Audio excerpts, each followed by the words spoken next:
Welcome to the BioBalance Healthcast, episode 682. Why interpreting your own labs can be dangerous to your health. Part 2. BioBalance Healthcast features conversations about anti-aging medicine. Your host is Dr. Kathy Maupin, Medical Director of BioBalance Health and a leading expert in treating symptoms of aging. Dr. Maupin is the author of The Secret Female Hormone, the seminal work about testosterone replacement therapy for women, and Got Testosterone, the award-winning book for men that helps men choose the most effective and safe form of testosterone replacement. These books are available on Amazon or from Dr. Maupin's office at BioBalance Health in St. Louis and in Kansas City. Dr. Maupin's office is currently accepting new patients. Welcome to the BioBalance Healthcast. I'm Dr. Kathy Maupin from BioBalance Health, and today I'm going to finish the lengthy discussion of blood work and why it is close to impossible for a layperson to interpret their own blood work successfully. Last week we talked about many of the different problems with reference ranges and ranges that don't apply to you, and reasons that doctors order tests, which they may not tell you why they are ordering them, but they're ordering them to look for a certain thing, and you may not even know what they're looking for, so that's an issue. You may find numbers that don't appear to be in the reference range, which is how they name normal, because it's not really always normal. But reference range is how they nebulously call the range you're supposed to be in. But reference ranges don't mean you're healthy. Reference ranges often mean you're average for your age. And that's where, when we're doing longevity preventive medicine and hormones, we have to explain why we're looking for certain numbers and why we're not looking for what they have as a reference range. For example, one of the tests we do is an IGF-1, which is a test to actually test growth hormone, but we can't test growth hormone directly because it peaks at 4 a.m. and then it's gone out of our system. And so it then triggers other things downstream, and one of the things it triggers is insulin, the IGF-1, insulin growth factor. So we watch IGF-1 to see what your growth hormone looks like. Now, what is growth hormone? It's a pituitary hormone that is actually treating you. It's actually caused you to grow when you were young, but when your epiphyses were closed, then it is supporting the growth of new cells, and it is balancing the breakdown. You're always breaking your cells down and building them up. Say your brain, you're making neurons and you're killing neurons, and you're absorbing neurons and then you're making more. So what happens with aging is, it is a natural, but not necessarily healthy process to have your growth hormone decrease with age. What that means is, for your brain, you're not going to make as many brain cells as you break down, so your brain's going to effectively shrink over time. You're not going to replace your skin cells, so your skin's going to look dull and old and wrinkled. You're not going to replace bad cells, so you're at a higher risk for cancer.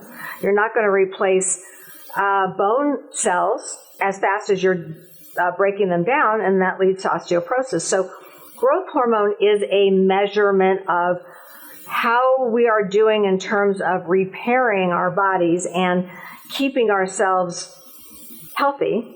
It also is a reflection of how lean we are. Now, I have lean people who have low growth hormone because they have conditions, situations where they just aren't repairing their cells, or they're on medication that prevents it, or they haven't gotten their testosterone yet, because testosterone improves growth hormone. I look at the IGF-1 as something that's going to get better after I treat a patient by replacing his or her testosterone. And that usually does happen. The caveat, the exceptions are everything, and you have to know them if you're a doctor, but you shouldn't have to know them if you're a patient. One of the exceptions is if you're losing weight right now, your growth hormone would normally be going up because you're doing better. You're replacing your cells, but you're shrinking. You're losing body mass. And so the growth hormone has to drop while you're losing weight. But then it comes back up as, in my patients, the testosterone stimulates the growth hormone, and then the growth hormone comes back up. Now, growth hormone starts dropping at age 40, about the same time testosterone starts dropping. And what happens is the labs have decided to just put in what is average for all the people that got an IGF-1 test in a certain age group. So if you're, say, 35 to 50, it's one age group. If you're 50 to 65, it's another. And they divide these reference ranges into the age group that you're in, and they give you that normal. But that's not young, healthy normal. When we were less than 40, we had better growth hormone. Growth hormone helped keep us from getting cancer, helped us stay healthy, made more muscles, made more brain cells, kept us thinking well. And so as that drops, is it enough to be average for your age? So people stop thinking well, and they can't make muscle, and they get frail. And are we supposed to accept that as normal or healthy? I don't think so.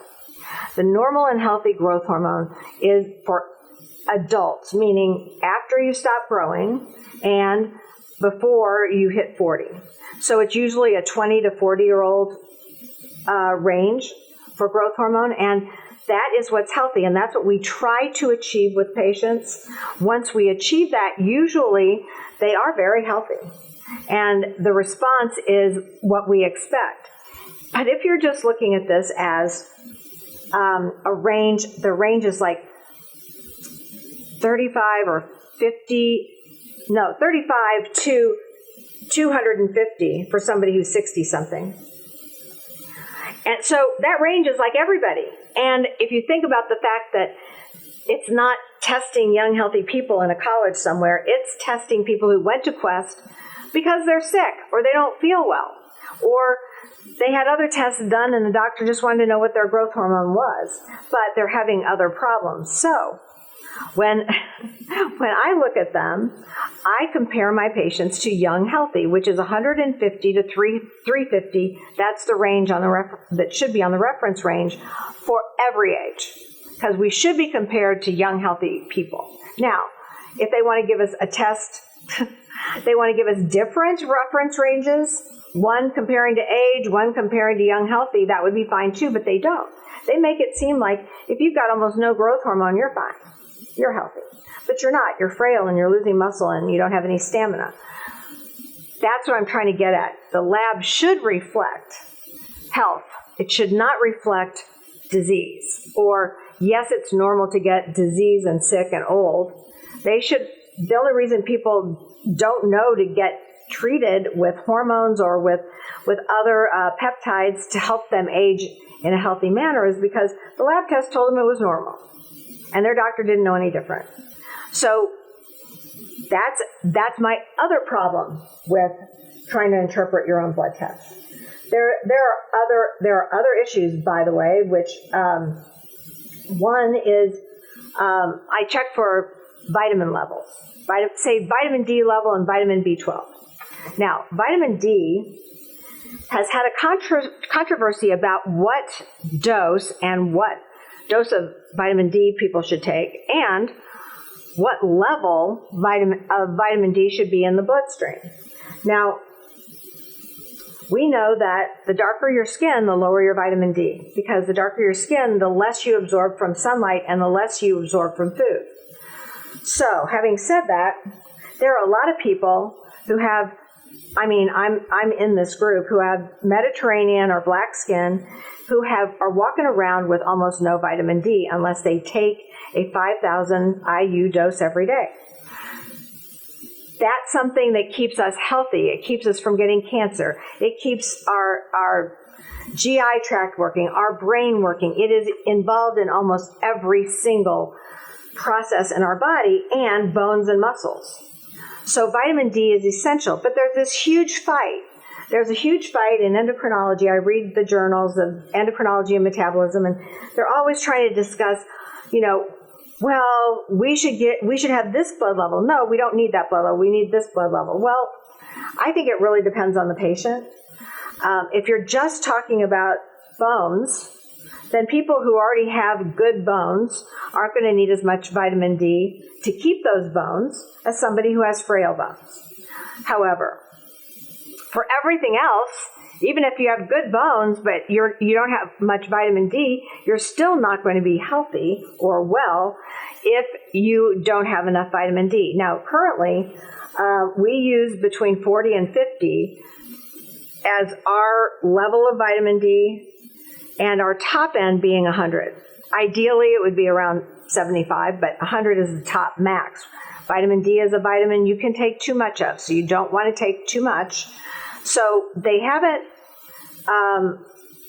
changed the top number, but they're messing around with the bottom number. Maybe it's 30, maybe it's 20, and there's this controversy over it. So whatever I recommend to my patients, I better be sure that that's a healthy level.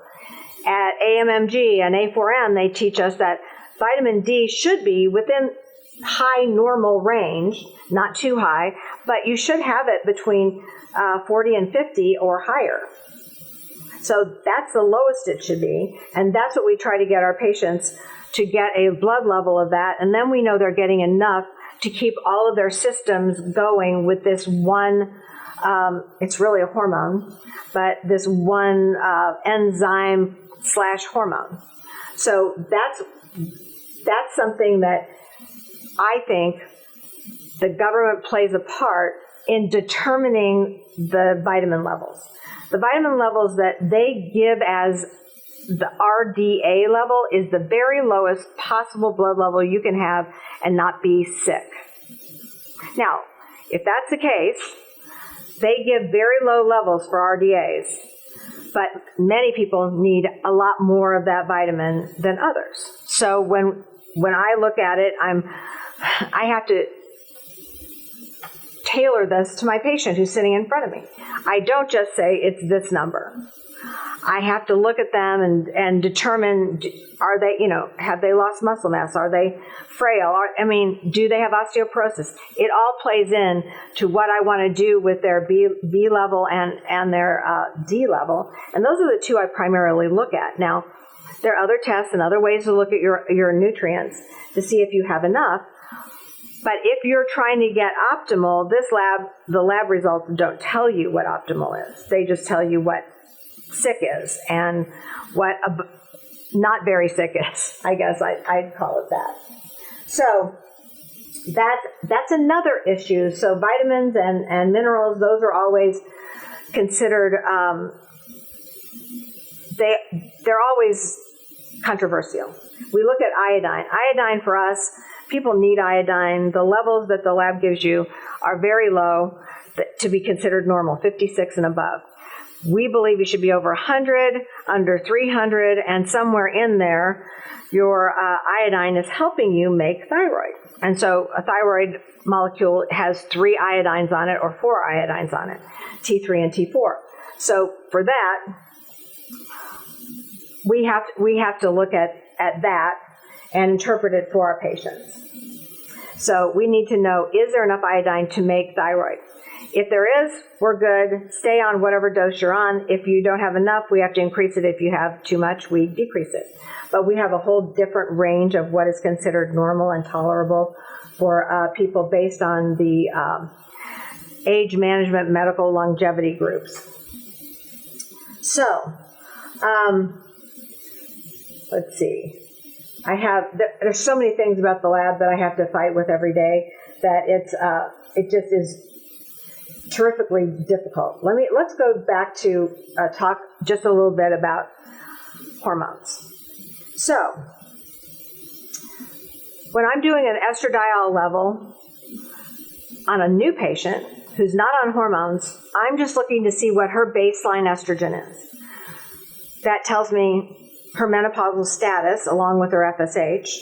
It tells me whether she should have a lot of estrogen, if it's really low, a lot of estrogen symptoms.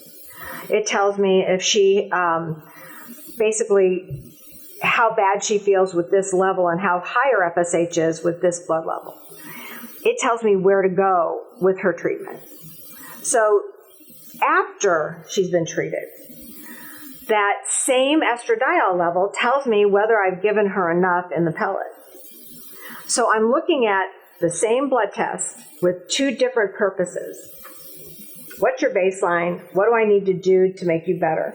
And then I have to look at the blood level in terms of, do you have enough? And at this level, are all your symptoms of low estrogen gone? I have to tie those two together to make sense of it. Okay, so that's another thing where there's a different purpose for these labs. So oftentimes estrogen will be 3. Okay, a normal estrogen is 60 to 250. That's what we have when we're cycling. So somewhere between 60 and 250 is normal for women. It can be higher if they ovulate 2 eggs. That's unusual. But if your estradiol is 3, they put it under the normal reference range, the normal column. And that's another way. A lot of doctors just look down the columns to see what's, like one column is normal and the next column is not. They just look for the ones that aren't. And then that's how they practice. That's not how we practice. We look at, we have to apply everything to who you are and what your background is, what you're looking to achieve. So that's those two things. When they give a 3 as a normal, I've got nowhere to go. It's like, well, why are you treating me? I've got a 3. Well, you've got a 3, which is normal for being menopausal. It's not normal for having normal estrogen levels and feeling normal. It's normal for feeling terrible and having menopause. So that's another thing. Now, when we get to testosterone for women, that's another issue. They've told me over and over again, their test is not very reliable. It's not always reproducible, meaning if I did a test today in the morning and at night, it would be different. That it's very hard to determine the testosterone, the free testosterone in women, because women have such a low level compared to men. Men are much easier to test and to do accurately. So basically women in the testosterone world, they said that testosterone after menopause is like, okay, if it's 0. That's the same thinking as your estradiol. Estradiol 0, who cares, But it is actually an indication that you need more testosterone to be healthy and to be like you were when you were younger and to fight off all those diseases of aging. So when I look at it and it says it's in the normal column, when it's like 0.2 or 2, and my normal is greater than 7 in a cycling woman, then I'm looking at a whole different range than the blood test is. So I'm having to write in my own normals for a healthy young person, which is what I'm trying to achieve.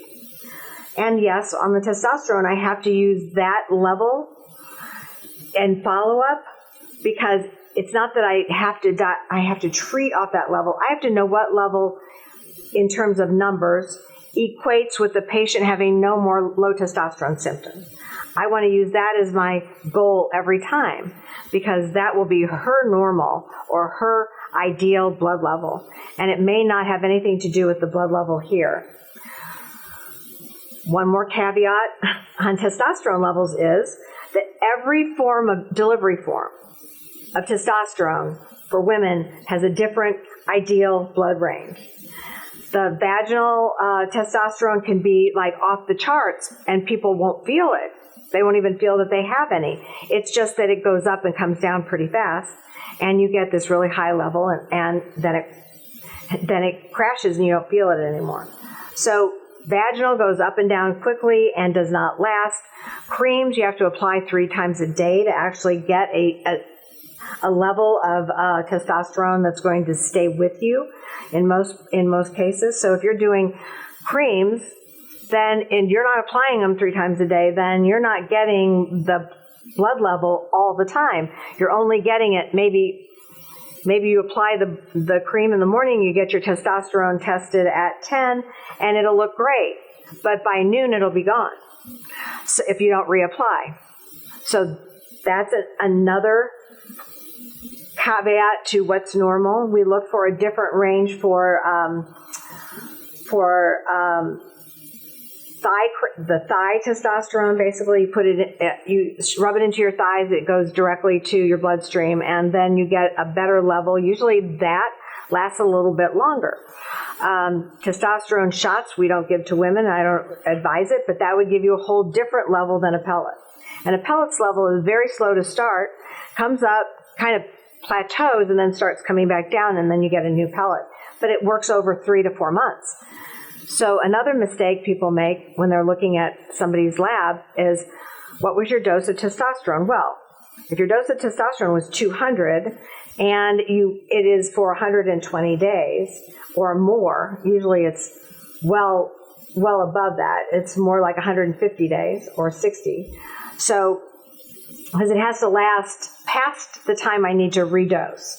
So, if that's the case, then redosing, we have to have a very low blood level, basically. The dose we get per day is divided by the number of days it lasts. So that's another problem. When people say 200 milligrams, they're thinking 200 milligrams in one day in one shot, and that's outrageous for a female. That would be completely wrong. But 200 milligrams over 120 or 150 days is very low in terms of dosages of testosterone. So both blood level and dosages are different on the different forms of testosterone. So when we look at lab, it's very hard to have a normal. I mean, I have sympathy for the lab companies because that normal isn't easy to find after treatment. You can determine a deficiency, but you can't determine basically how somebody's going to respond or what their ideal number is of testosterone. And I think I'm going to end on thyroid. Thyroid's my most difficult lab because everybody has an opinion about what thyroid should be. Some people think they should give a tiny bit of thyroid, and if somebody needs to have thyroid replacement, but all that does is shut down their own thyroid completely so that they can't make thyroid and they have too low a dose to replace it. So that doesn't work. So it's very important to look at thyroid in a way that there should be a thyroid test for diagnosing. You know, if you have a very high TSH and you have a low free T3 and free T4, then that would be a condition where replacing thyroid would be indicated. If you have low T3 and T4 and your TSH is not elevated, you still don't make enough T3 and T4 to give you help to fight the symptoms of low thyroid, which is fatigue, swelling, high cholesterol, low blood pressure, low pulse. Did I say fatigue? Poor sleep, swelling. It's a very dangerous disease to have and not replace because so many other health factors are based on your thyroid. Your weight is as well. So your metabolism slows down when you decrease the dose under what you should be taking. So if somebody needs thyroid, they need to have it all replaced based on their weight. And there is a formula that's supposed to be used, and it is weight, and it's divided by 2.2 to bring it into kilograms, and you multiply it by 1.7, and that gives you the micrograms of synthroid to start with. Now, sometimes I start with half of that just so I don't stress the body, but when I give patients thyroid, I ask them not to take it right before they get their blood test. And there's a good reason for that, because thyroid peaks for a couple hours after you take it, and it's like way higher than it'll be the rest of the day, the rest of the 24 hours. So it's important not to get it at the peak where it looks like it's too much, but to get it at the trough, which is when you're ready to redose, which is the next morning. Then we know that you never drop below below a low level so that you never have the symptoms of low thyroid. Now, there are some problems with high thyroid with dosages. And unfortunately, my view is if a patient's not having symptoms and they're within the normal thyroid ranges for free T3 and free T4, then that's the perfect dose for them, and we don't go any farther. I don't really care what the TSH is, because if the TSH is suppressed, that's where I want it. I don't want your brain telling your thyroid to make more thyroid if I'm giving it to you from an external source. It should cycle around and tell your TSH you don't need to send a stimulant to your thyroid gland. And that's one of the ways I like to treat thyroid, because it works. People's symptoms go away. They don't get too much. They don't get too little. If they get symptoms of tachycardia or feeling anxiety or weight loss with, like unintended weight loss, which we don't see a lot, or just feeling hyper, then we drop their dose. And then we're looking for a different normal for that person. So it's really, we're dropping the dose for the side effect. We're not always dropping the dose because it's too high. We're just dropping it to lose the side effect, or we go to another form of thyroid.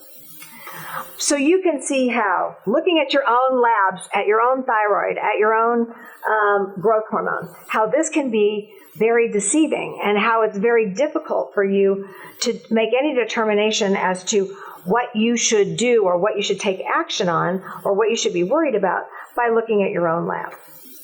I hope this gave you some idea of why you shouldn't panic when you look at your own lab, if it comes to you first or comes to you before your doctor even gets it. I also would like you to not think hey, it looks normal, I'm not going to the doctor, because it may very well not be normal for you. So it may need more testing, it may lead to something else, even though it's in the reference range. So my job is to help you understand why we do what we do in medicine. And I'm hoping that this gave you a little light on the subject. It's not comprehensive, but I'm hoping that this will give you something to work with when you talk to your doctor next time. Email your questions or comments to podcast@biobalancehealth.com. You can find the BioBalance Healthcast on iTunes and on YouTube. For more information about bioidentical hormone pellet therapy and other reverse aging solutions, visit biobalancehealth.com or call 314-993-0963. You can find Dr. Maupin on Twitter @Dr. Kathy Maupin and on Facebook at facebook.com/biobalancehealth.